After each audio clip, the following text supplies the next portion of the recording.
عیسیٰ ابن مریم. سر بت پرستی کے اوپر اتنا شرک نہیں ہوا جتنا عیسیٰ علیہ السلام کے اوپر ہوا. آج بھی بت پرست آپ بہت کھینچ تان کے کر لیں گے تو 90-95 کروڑ نکلیں گے، لیکن 2.25 ارب عیسائی جو اپنے آپ کو ایک آسمانی ریلیجن سے منسوب کر رہے ہیں، جیزس کرائسٹ کے ساتھ منسوب کر رہے ہیں، اس شخصیت کے ساتھ جس کو قرآن بھی کہتا ہے وجیہن فی الدنیا والآخرہ، کہ جو دنیا اور آخرت میں اللہ کے حضور وجاہت والے ہیں اور مقربین میں ہیں، جن کو اللہ تعالیٰ قرآن میں جگہ جگہ ان کی تعریف 25 دفعہ نام جن کا ہے، جگہ جگہ تعریف آئی ہے کہ وہ اللہ کے اذن سے مردوں کو زندہ کرتے تھے، مادر ذات کوڑی اور جزام کے اور اس طرح کے جو مریض تھے ان کو شفا دیتے تھے اللہ کے اذن سے، اندھوں کو آنکھیں دے دیتے تھے اللہ کے اذن سے، مٹی کی مورت میں پھونک مارتے تھے وہ پرندہ بن جاتی تھی اللہ کے اذن سے، اور بغیر باپ کے اللہ نے پیدا کیا اور روح اللہ کہہ دیا، اللہ کی روح. اور کیا کیا تعریفی کلمات آئے ہیں، یہاں تک کہ ان پہ شرک کا الزام لگا. اللہ نے عیسائیوں کو جواب دیتے ہوئے حضرت عیسیٰ کی طرف سے صفائی پیش کی. لقد کفر الذین قالوا ان اللہ هو المسیح ابن مریم. وہ لوگ کفر کر رہے ہیں جو یہ کہہ رہے ہیں کہ عیسیٰ ابن مریم ہی اللہ ہے. وقال المسیح، جبکہ مسیح تو یہ کہا کرتے تھے یا بنی اسرائیل، اے اولاد یعقوب، اعبدوا اللہ ربی وربکم، اسی رب کی عبادت کرو جو میرا بھی رب ہے تمہارا بھی رب ہے. انہ من یشرک باللہ فقد حرم اللہ علیہ الجنہ ومأواہ النار وما للظالمین من انصار. بے شک جو کوئی اللہ کے ساتھ شرک کرے گا اللہ نے ایسے شخص پہ جنت حرام کر دی ہے، اس کا ٹھکانہ دوزخ ہے، وہاں پہ اس کا کوئی مددگار نہیں ہوگا. جیزس کرائسٹ کا یہ خطبہ سورۃ المائدہ کی آیت نمبر 72 میں اللہ تعالیٰ نے حضرت عیسیٰ کی صفائی پیش کر دی ہے. پھر آیت نمبر 73 میں آگے جا کے اللہ فرمایا لقد کفر الذین قالوا ان اللہ هو ثالث ثلاثہ، اللہ تین میں سے ایک ہے، وہ بھی کافر ہیں. یعنی پروٹیسٹنٹ بھی کافر اور کیتھولک بھی کافر. پھر آگے چل کے سورۃ المائدہ کی آیت نمبر 75 میں کہا کہ عیسیٰ اور ان کی ماں کھانا کھایا کرتے تھے. ایسوں کو اپنا مشکل کشا حاجت روا ان کو معبود مانے ہوئے ہو جو نہ اپنے نفع کے مالک ہیں نہ نقصان کے، جبکہ اللہ ہے نفع اور نقصان کا مالک. پھر سورۃ المائدہ کی آیت نمبر 17 میں آیا اگر اللہ ارادہ کرے اللہ کا کوئی کیا بگاڑ لے گا اگر وہ عیسیٰ، اس کی ماں اور سب لوگوں کو ہلاک کرتے. اور یہ مانے نبی علیہ السلام کے لیے بھی ہے قل ارأیتم ان اہلکنی اللہ ومن معی او رحمنا فمن یجیر الکافرین من عذاب علیم. سورۃ الملک. اے نبی تم فرماؤ اگر اللہ مجھے اور میرے صحابہ کو ہلاک کر دے تو ہم اس کے اوپر تو کوئی اختیار نہیں رکھتے، تو کافروں کو کون اللہ کے عذاب سے بچا سکتا ہے؟ تو یہ تو خود ڈرا کرتے تھے. نبی علیہ السلام کو اللہ نے گارنٹی دی، وہ حدیث شفاعت میں آتا ہے، قرآن میں بھی اشارتاً اس کا ذکر موجود ہے. اللہ نے امن دیا ہے قیامت والے دن، لیکن نبی علیہ السلام نے کبھی اس پہ فخر نہیں کیا، ہمیشہ عاجزی کا اظہار کیا. تو وہ جو حضرت عیسیٰ علیہ السلام کا ڈراپ سین ہے نا سر، یہ چونکہ انبیاء کے حساب کا ذکر ہو، یہ سوال ہمارے پاس آئے اور ہم سورۃ المائدہ کے آخری رکوع کو ڈسکس نہ کریں، قیامت والے دن اللہ تعالیٰ نے فرمایا کہ قیامت والے دن کیا ہوگا. وَإِذْ قَالَ اللَّهُ يَا عِيسَى ابْنَ مَرْيَمَ، اللہ فرمائے گا اے عیسیٰ ابن مریم. اچھا یہ ماضی کے سیغوں سے یہ واقعہ بیان ہو رہا ہے، حالانکہ ادھر مستقبل کا سیغہ ہونا چاہیے، لیکن میں ترجمہ کر رہا ہوں مستقبل کا. یہ عربی کا ٹیسٹ وہ لوگ فیل کر سکتے ہیں جو عربی کی زبان کو جانتے ہیں. عربی زبان میں خصوصاً قرآن کی ٹرمنالوجی کے اندر جب کسی بات پہ زور دینا ہوتا ہے نا تو اسے ماضی کے سیغے میں ایڈریس کیا جاتا ہے.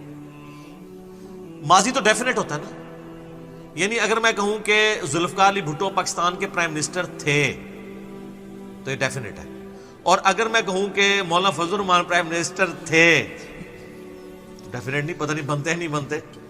حالانکہ انہوں نے امریکنز کو 2-3 بار ریکویسٹ بھی کی سانوی ازما کے دیکھو. ہاں اچھا مستقبل میں ہو یا نہ ہو، یا ڈاکٹر تعلق قادری صاحب پاکستان کے پرائم منسٹر تھے یا ہوں گے، کوئی نہیں ڈیفینیٹلی کہہ سکتا.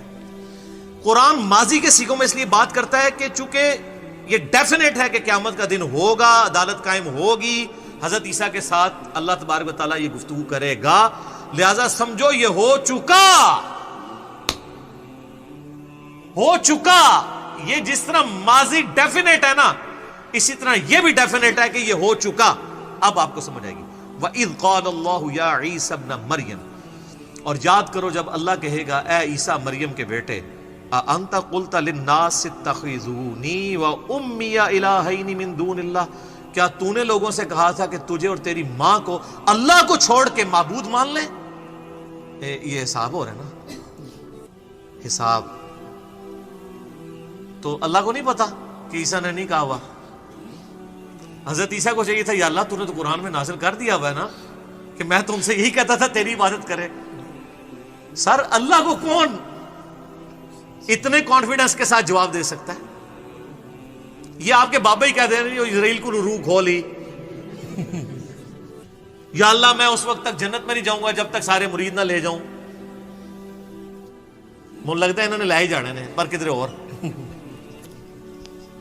خوف خدا کرے. کیا تو نے کہا تھا؟ اب جو آپ دیکھیں قال سبحانک، کہیں گے اللہ تو پاک ہے، ما یکون لی ان اقول ما لیس لی بحق، میری کب یہ جرت ہے کہ جس چیز کا میں اہل ہی نہیں ہوں وہ کہہ دوں. ان کنت قلتہ، بالفرض اگر میں نے یہ ایسی کوئی بات کی ہوئی ہے، فقد علمت، تو یا اللہ تجھے تو پتا ہوگا. تعلم ما فی نفسی، تو جانتا ہے جو میرے اندر بھی ہے. ولا اعلم ما فی نفسک، اور اے اللہ جو تیرے جی میں ہے وہ میں نہیں جانتا. یعنی مجھے نہیں پتا کہ یہ تو مجھ سے پوچھ رہا ہے اب آگے ہونے والا کیا ہے، میں ڈر گیا ہوں، مجھے نہیں پتا تیرے اندر کیا ہے، تو کیا فیصلہ کرنے والا ہے.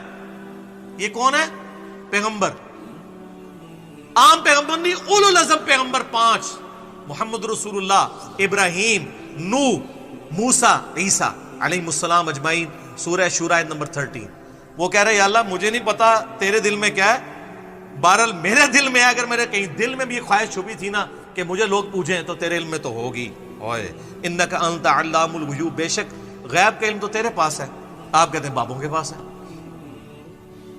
حضرت عیسیٰ تو کہہ رہے یا اللہ یہ دل کا حال تو ہی جان سکتا ہے. ما قلت لہم الا ما امرتنی بہ، اللہ میں نے تو صرف ان سے اتنا ہی کہا تھا جو تو نے مجھے حکم دیا تھا، ان اعبدوا اللہ ربی و ربکم، عبادت کرو اس ایک اللہ کی جو تمہارا بھی رب ہے اور میرا بھی رب ہے. وَكُنْتُ عَلَيْهِمْ شَهِيدًا مَا دُمْتُ فِيهِمْ، اور اے اللہ جب تک میں ان میں موجود تھا ان پر گواہ تھا. فَلَمَّا تَوَفَّيْتَنِي، اور جب تو نے مجھے اٹھا لیا، كُنْتَ أَنْتَ الرَّقِيبَ عَلَيْهِمْ، پھر تو ہی ان کو دیکھ رہا تھا. اللہ اکبر. وَأَنْتَ عَلَى كُلِّ شَيْءٍ شَهِيدٌ، اور تو ہر چیز کے اوپر گواہ ہے. إِن تُعَذِّبْهُمْ فَإِنَّهُمْ عِبَادُكَ، اب اگر تو انہیں عذاب دے دے تو تیرے بندے ہیں. وَإِن تَغْفِرْ لَهُمْ فَإِنَّكَ أَنْتَ الْعَزِيزُ الْحَكِيمُ، اور اگر تو ان کو معاف ہی کر دے تو یا اللہ تو غالب ہے، حکمت والا ہے، تجھے کون پوچھ سکتا ہے، تو معاف بھی کر دے. نا، شرک کی کوئی معافی نہیں. جواب سنیں اللہ کا. قال اللہ ھذا یوم ینفع الصادقین صدقہم، یہ آگے بھی آیات چلتی. آج وہ دن ہے سچوں کو صرف سچا عقیدہ فائدہ دے گا، کوئی سفارش قبول نہیں ہوگی. سر یہ ہے عیسیٰ ابن مریم. اب آپ اپنے بابوں کو دیکھیں